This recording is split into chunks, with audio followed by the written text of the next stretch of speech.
Cuando yo tenía como 12 años de edad, tuve la suerte de conocer Sewell en invierno, me acuerdo. Era increíble, era maravilloso. En esa época caía mucha nieve en las montañas y tuve que ir a hacer un tema médico porque había un hospital muy bueno en Sewell en aquella época, ¿ya? Cuando toda la gente vivía en ese pueblo, más de 10.000 personas. Me marcó harto, ¿eh? Me marcó por la montaña, ¿eh? Que era algo muy impresionante para mí en aquella época, y también por la magnitud de las instalaciones, los ferrocarriles, algo que en realidad yo nunca había visto. Así que desde ese momento como que me quedó en la cabeza esta idea de la minería como algo muy, muy especial, muy grandioso, ¿no? Una actividad industrial de gran escala, muy desafiante.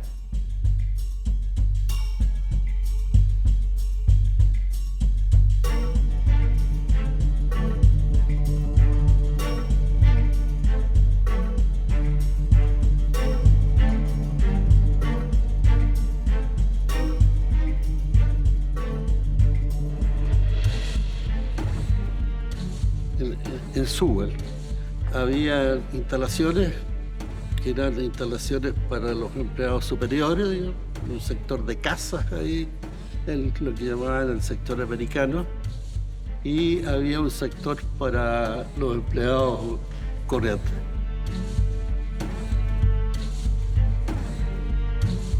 Estos camarotes vivían familias. Algunas familias, algunos solteros también, pero tenían un baño para todo el camarote al final del camarote. Entonces, eran condiciones impuestas por la geografía, ¿no es cierto?, y por los recursos. También había un sistema un poco más duro, digamos, que tuvo que cambiar. Todas estas cosas van cambiando. Que todas estas empresas eran gringas, todas estas empresas eran americanas, por lo tanto la cultura era distinta a la cultura que tienen los demás trabajadores del país. Cuando la República de Chile empezó a tomar conciencia y a meterse en el aparataje minero, hay un principio que hoy día se olvida, que es la soberanía económica. Se había perdido un poco el manejo de este negocio tan importante. Ya las decisiones no se estaban tomando en Chile, ¿eh? No se estaban tomando en Santiago, se estaban tomando en Washington o en Nueva York. Una sensación en el pueblo que fue creciendo de que habíamos sido perjudicados. En cierto modo, el país no estaba obteniendo lo que le correspondía de esta riqueza básica. Chile era un país muy desigual.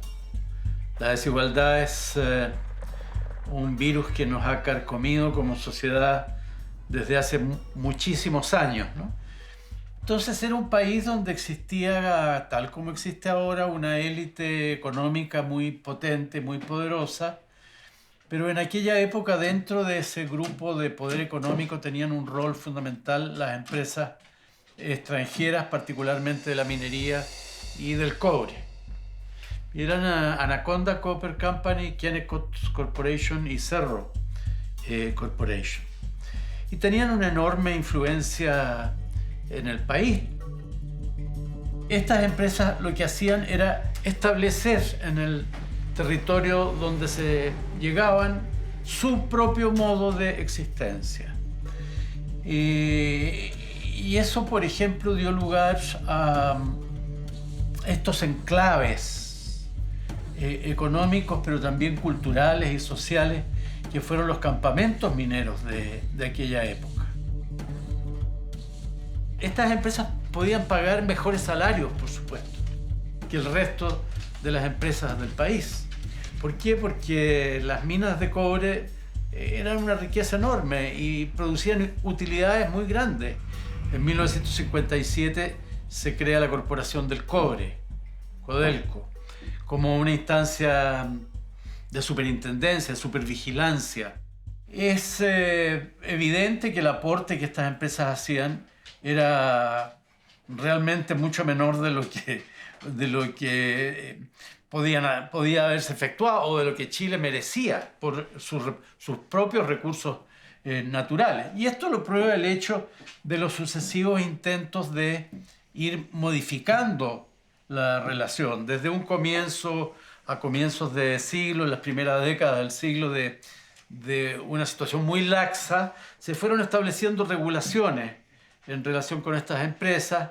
La propia ley de Codelco del año 57 las estableció para los efectos de toda la información, que era básica, por ejemplo, para determinar las obligaciones tributarias. Una fuerte corriente que postulaba la necesidad de cambiar esas condiciones y de establecer condiciones en virtud de las cuales Chile se beneficiara más.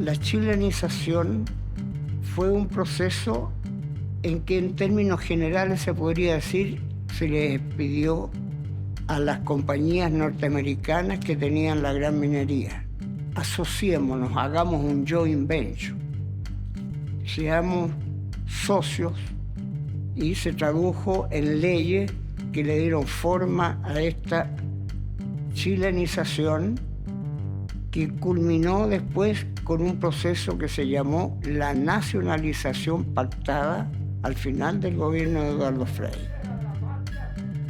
Pero sucedió algo muy particular. Durante el proceso de la chilenización, el cobre subió mucho.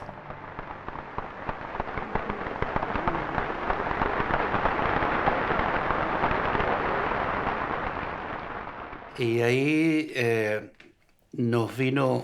me tocó participar en el proceso de nacionalización que se nos vino, como todos sabemos, a partir de la elección del presidente Allende en septiembre del año 1970.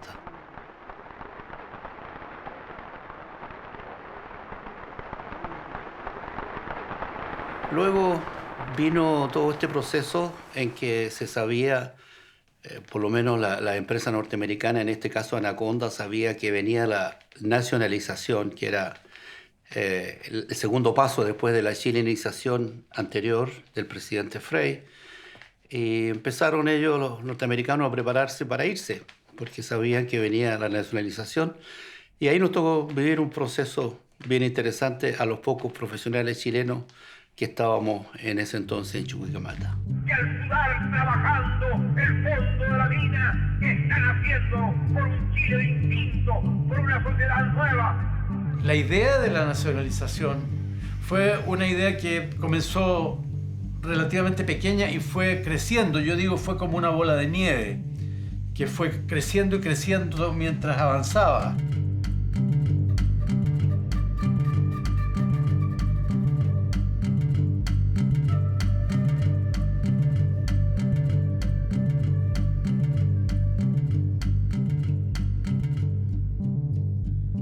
Lograr que la unanimidad del Congreso apruebe una reforma constitucional en un escenario como el que se vivía en 70-71 es un logro.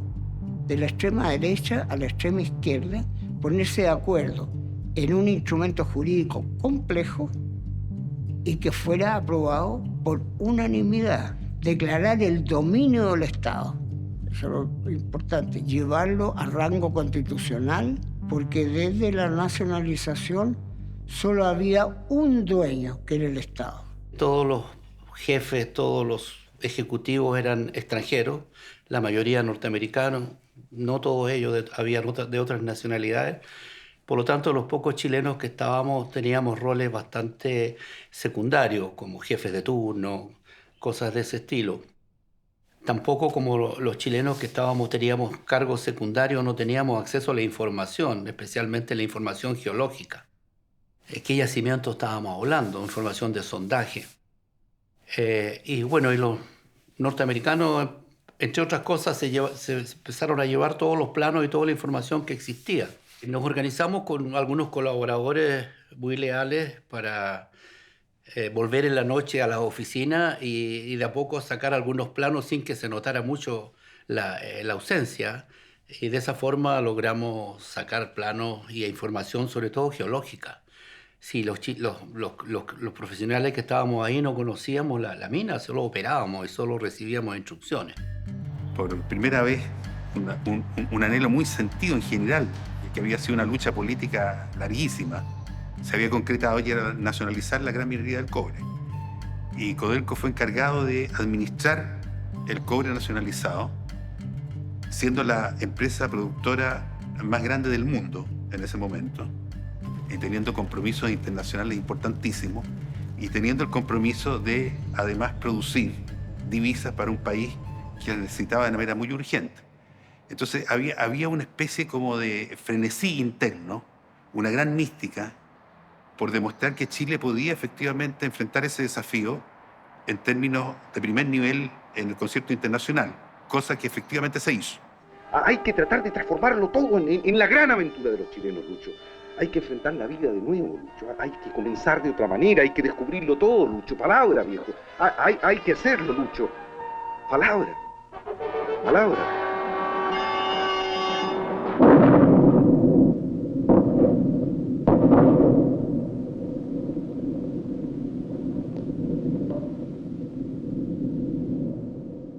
La nacionalización fue un gran paso, pero también debemos reconocer que la época del gobierno del presidente Allende y de la entonces Unidad Popular se caracterizó por una serie de conflictos de todo tipo, y eso también se transformó un poco en que la disciplina no era la mejor característica de la faena. Con la nacionalización, ¿no es cierto?, llegaron los interventores. ¿Ya? Entonces, el gobierno de Allende puso gente de su confianza. Este proyecto a mí me tocó seguirlo desde La Moneda, porque yo trabajé el primer periodo del presidente Allende, los primeros meses. Trabajé como su asesor económico en La Moneda. Pero en un momento, después de aprobada la nacionalización, él me designó, me nominó, me encargó irme a la corporación hacerme cargo de la Corporación del Cobre, que tenía que hacerse cargo de las empresas nacionalizadas y mantenerlas en condición de funcionamiento, pero con metas de producción importantes, porque uno de los riesgos que había, y era lo que decían todos los adversarios de la nacionalización y las propias empresas norteamericanas, que la producción se iba a resentir grandemente, porque nosotros no sabíamos cómo administrar las empresas. Esa era la tesis. Allí se puso en práctica el principio de la participación. El presidente designó, de acuerdo al acuerdo CUT-Gobierno de participación, designó a 4 miembros representantes de los trabajadores, que los propusieron los propios trabajadores, y 4 miembros que eran designados por el presidente de la República y un presidente de la empresa que también era designado por el presidente de la República. Entonces tuvieron que asumir grandes responsabilidades desde el punto de vista técnico, de gestión minera especializada, los ingenieros chilenos, y lo hicieron muy bien, lo hicieron extraordinario. Yo creo que es un capítulo muy honorable, muy valioso de la ingeniería chilena. Mira, había una tremenda chochera, te diría yo, felicidad, porque se ganó en el Congreso y por unanimidad. Pero estábamos todos muy dedicados a trabajar, a armar la cosa. Entonces, el espíritu que había era de alegría y de entusiasmo. Eran todos bien jóvenes, porque yo era una señora de 40 años y ella era mucho mayor, pues el equipo mío era gente de 30, 32, qué sé yo, pero más jóvenes. Y en el directorio, bueno, habían de todos los partidos, de gobierno, por supuesto. La nacionalización fue un proceso bien abrupto, ¿no? Y eso significó que los profesionales chilenos que estaban trabajando en las minas tuvieron que hacerse cargo de un día para otro de la operación y de la administración de las minas. Y eso fue un desafío gigante. Ellos cuentan que tuvieron que construir los manuales de operación, los manuales de mantenimiento. Prácticamente todos los sistemas de gestión de la compañía tuvieron que rehacerlos para poder mantener en operación todos los activos. Y yo me imagino la complejidad que significó eso. Mira, yo creo que desde mi punto de vista el proceso de nacionalización ha sido uno de los procesos más exitosos que ha tenido este país. Nosotros creamos en Codelco una gerencia de ventas porque antes de la nacionalización los que vendían el cobre eran cada una de las empresas y se lo vendían a quien querían. Por ejemplo, todo el mundo de Europa del Este no estaba excluido de ventas del cobre chileno por razones políticas que tenían que ver con la política de la Guerra Fría de los Estados Unidos. Otro tanto hicimos con los abastecimientos. Había que comprar partes y piezas, repuestos, maquinaria, y eso que antes lo hacía cada compañía separadamente, nosotros tomamos las 5 empresas y constituimos una gerencia de abastecimiento. Y otro tanto estábamos en camino de construir con lo que era la ingeniería, el desarrollo de proyectos, ¿no? Y creamos también una gerencia de proyectos. Se reunían los principales productores del mundo de cobre, que eran africanos, en realidad. Eran el Congo, Zambia, y eso, sí, eso era. Me tocó ir a una reunión importante que fue en el Congo, porque los intereses detrás del Congo y de Zambia, qué sé yo, eran grandes potencias también. Es decir, esto era, seguía siendo explotado por compañías extranjeras. En cambio, nosotros éramos autónomos, digamos. Hubo que ir a la India, hubo que ir a China, hubo que ir a, por supuesto, recorrer el mundo. Sí, sí. Porque había que vender el cobre. Ya no era de los americanos, era nuestro.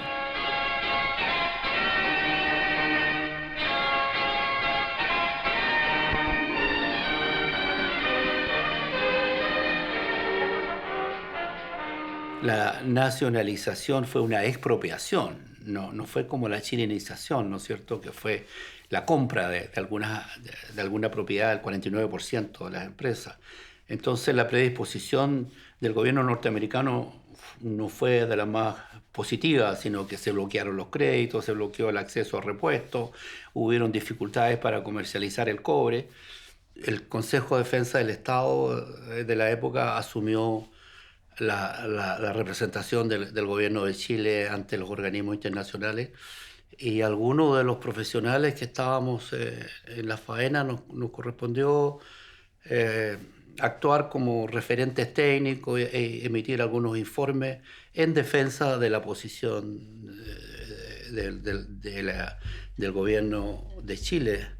El principal argumento fue el floreo de las minas, que fue efectivo y lo pudimos demostrar. Y eso quiere decir, en lenguaje minero, quiere decir seguir la veta sin consideración al plan estratégico de explotación. Pero las compañías, como ya se iban, no aplicaron criterios de mediano y largo plazo, sino de corto plazo.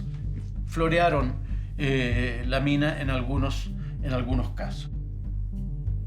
En el caso de Teniente es difícil eso, porque el Teniente se explotaba por un sistema de block caving, que es un sistema de los niveles se va a ir explotando por bloque y se va hundiendo, o sea, cae todo. No puede dejarse la mitad colgando. Se acordó indemnizar porque así correspondía, pero se indicó que la indemnización iba a descontar lo que se llamó las rentabilidades excesivas que hubieran obtenido las empresas durante el desarrollo de sus actividades en Chile. ¿Qué significa esto? Que se hizo un cálculo pagando por los activos que tenían las empresas, no los yacimientos, porque los yacimientos pertenecían a Chile, era una concesión solamente. Y de los activos, aparte de los descuentos que son normales cuando se valorizan activos, que son la obsolescencia, etc., se indicó que debía descontarse esta rentabilidad excesiva.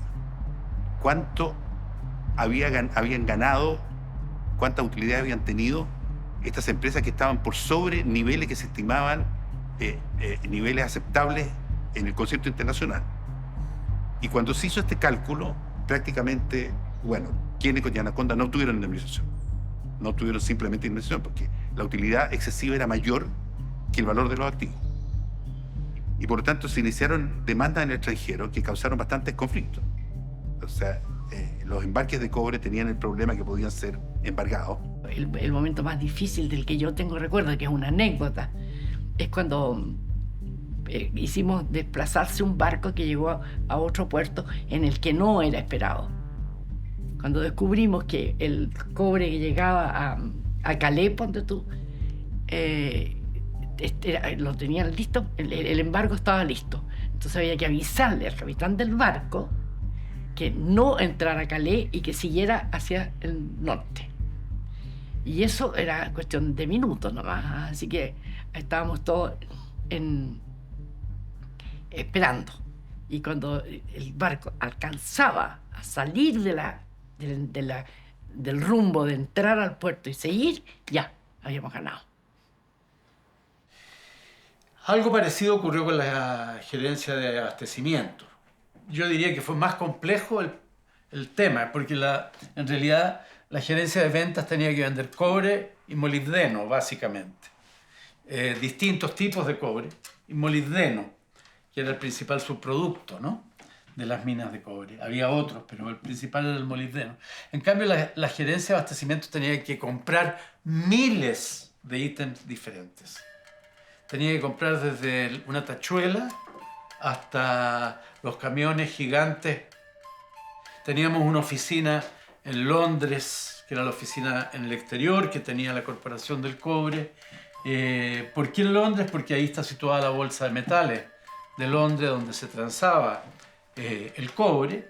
Esto suscitó que el Chile pasara a ser uno de los grandes protagonistas de la Bolsa de Metales de Londres. La Bolsa de Metales de Londres hacía una cena todos los años, donde iba todo el mundo, la primera línea del mundo, si me permiten esa expresión de primera línea, del mundo del cobre. Bueno, en esa cena, por primera vez Codelco tuvo una mesa. No todos tienen una mesa.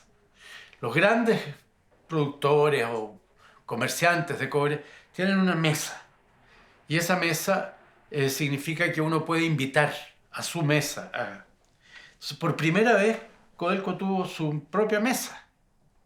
Entonces, eran siempre hombres. Nunca se había visto una mujer. Y ese año me dijeron, vas a ir tú, a cargo de la comisión, digamos, del grupo. Me tuve que mandar a hacer un vestido especial. Que aquí todavía tengo una blusa porque era absolutamente insólito. Y llegué y me miraban todos, ¿para qué te digo? Y de repente el presidente, que era el loro, no sé qué, hace un discurso y dice, gentlemen, mira, and the lady. La señora, la única. Bueno, ahí casi me morí yo de impresión y los que están conmigo, ¿para qué te digo?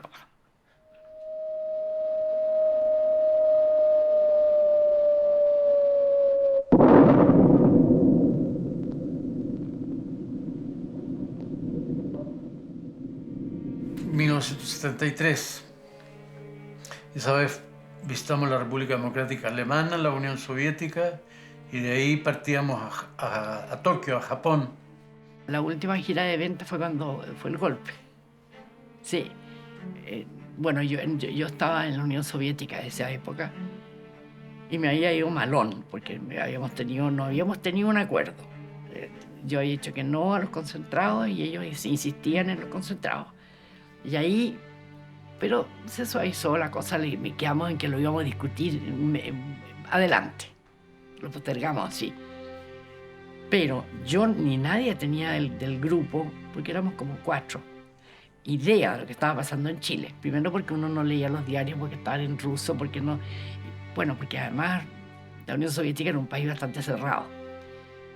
Y en Moscú se estaban negociando los contratos con los soviéticos cuando yo recibí un llamado desde Chile en que nos indicaban que debíamos regresar porque la situación política era muy crítica. Esto fue el 7 u 8 de septiembre. Y bueno, nosotros cumplimos con la indicación, suspendimos la gira. Uno de nosotros, que fue Emilio Campo, siguió a Tokio para cumplir con el compromiso que había el 11 de septiembre en la mañana en Tokio con una empresa japonesa. Y nos volvimos con María Isabel. Y en Londres ahí ya se sabía que la situación estaba muy mala y había que encontrar un vuelo. Y hicimos el vuelo en Swissair. En una escala en Buenos Aires se devolvió porque habían cerrado el aeropuerto de Pudahuel. Y aterrizamos en Montevideo de vuelta el 11 de septiembre a las 11 o 12 de la mañana. Yo por lo menos nunca me imaginé lo del golpe, jamás. Pero claro que uno estaba en otro mundo. Yo no estaba en un mundo de salvar la industria, de evitar las huelgas. Supimos pocas horas después de la muerte del presidente Allende. Y bueno, yo me quedé 14 años afuera porque no me dejaban entrar a Chile.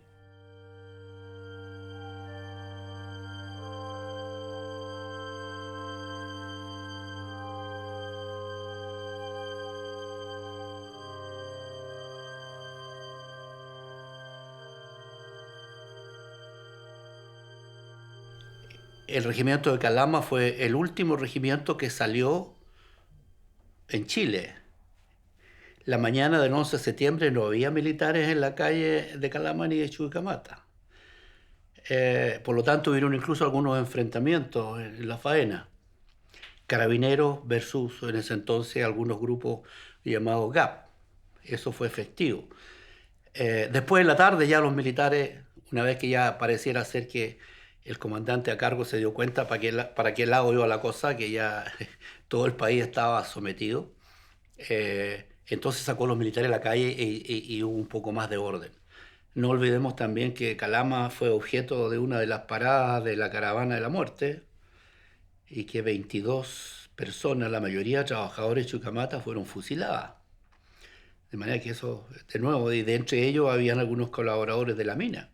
Se disolvieron todos los sindicatos, por lo tanto no había sindicato, y por eso decía que había que nosotros, los que estábamos a cargo, teníamos que mantener un equilibrio con los trabajadores, no abusar del poder que se delegaba en nosotros, digamos, que nosotros éramos todos técnicos, y la mayoría de los técnicos nos mantuvimos ejerciendo nuestras funciones.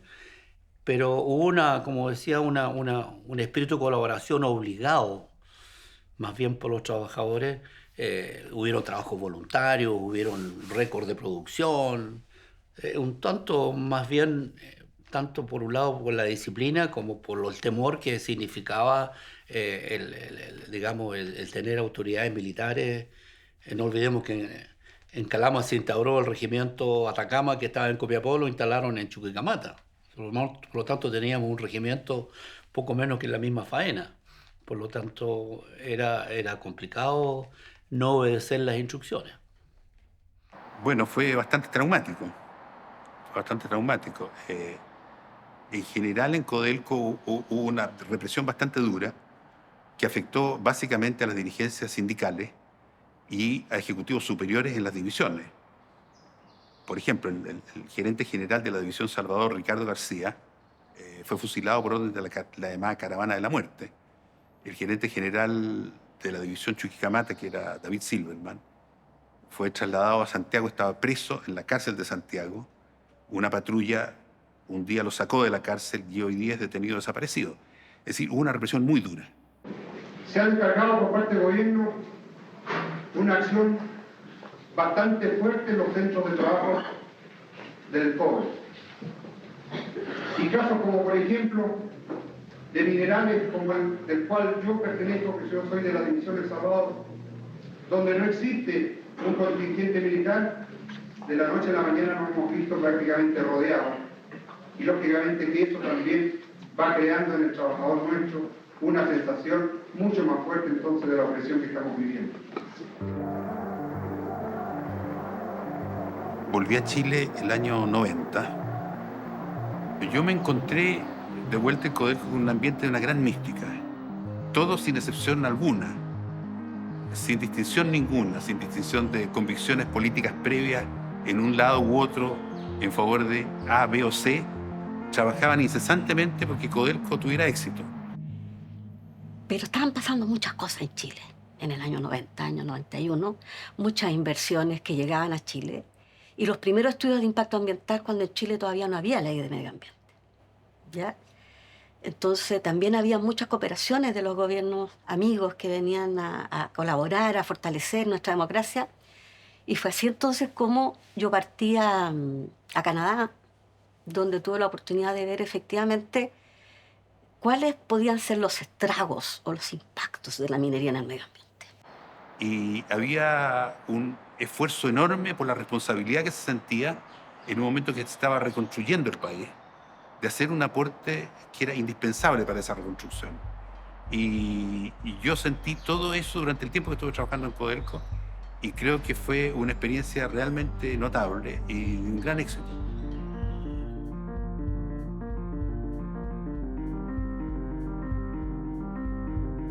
Yo diría que Codelco fue la cuna de lo que es el capital humano de la industria minera y de servicio nacional. Y eso tiene un tremendo valor.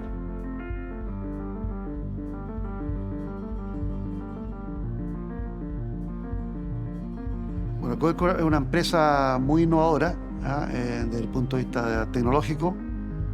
Ya en los años 70, por ejemplo, en la división del Teniente se creó el convertidor Teniente, que es una tecnología de fusión muy innovadora para aquella época, que surgió a la raíz de la crisis del petróleo, que los ingenieros buscaban cómo poder fundir consumiendo menos petróleo. Finalmente la tecnología que hoy día está en todo el país y también en algunos lugares del mundo. Y así una serie de otras innovaciones que han acompañado el desarrollo de la empresa. Tenemos más de 200 patentes de invención. Mis colegas se reían un poco de mí con esto de que me dedicara al tema ambiental. Entonces, por ejemplo, cuando yo me acercaba o llegaba a una convención o a una reunión de minería, aparecía alguien y decía, ¡ay, aquí viene la chica del ambiente! Yo me reía nomás, pero claro, me dolía, po. Me hubiera gustado más que hubieran estado contentos.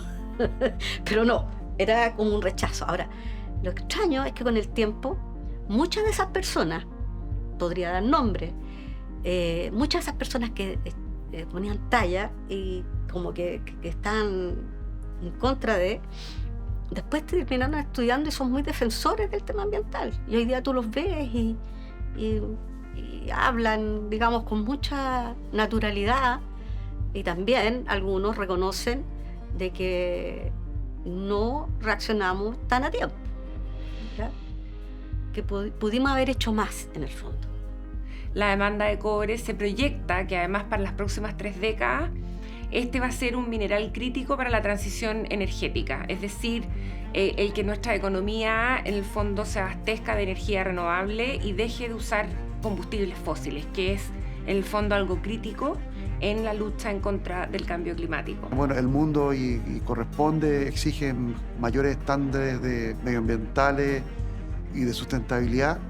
Eso también es un desafío grande para las empresas productoras porque significa hacer inversiones bien importantes para tener procesos que tengan una menor traza de residuos y de emisiones. Y entonces, por un lado, el cobre tiene este rol esplendoroso en el futuro y el mercado va a requerir mucho más de este material, y Chile es un país que está el mejor posicionado del mundo para proveerlo, pero al mismo tiempo tiene que ser, como les decía yo, producido con una baja huella ambiental, social y con beneficio económico para el país y los territorios que lo producen. Yo creo que los tiempos que estamos viviendo son históricos, van a cambiar la forma de hacer las cosas hoy día, porque los territorios hoy día son la prioridad, ¿ya? Entonces vamos a tener que aterrizar eso. ¿Cómo vamos a involucrar a las comunidades en los beneficios que produce el explotar nuestros minerales? Los podemos caracterizar como, en el sentido de nuestra empresa, como los trabajadores que trabajan para el Estado de Chile. El patrón nuestro es el Estado, o sea, el patrón nuestro son los 20 o 18 millones de habitantes de este país y que están administrándose por un presidente en el turno que le toque. Pero esa es nuestra responsabilidad y por eso yo siempre he dicho que un dirigente, y también los trabajadores, pero particularmente un dirigente sindical, cuando es elegido es para defender los derechos de los trabajadores. Pero tiene una doble responsabilidad, que es defender los intereses de esta empresa en manos del Estado. La gente que trabaja en Codelco tiene una camiseta muy especial, ¿ah? Y tiene relación con sentirse parte de una empresa cuyo esfuerzo, cuyo resultado está enfocado en dar beneficio a aquellos chilenos que son más desposeídos. Y eso la gente que trabaja en esta compañía realmente lo siente y lo cree, ¿ya? Y bueno, ese es nuestro gran propósito, ¿ah? El contribuir con nuestro esfuerzo, con nuestro trabajo, de todos los que somos parte de esta compañía, a hacer un mejor Chile.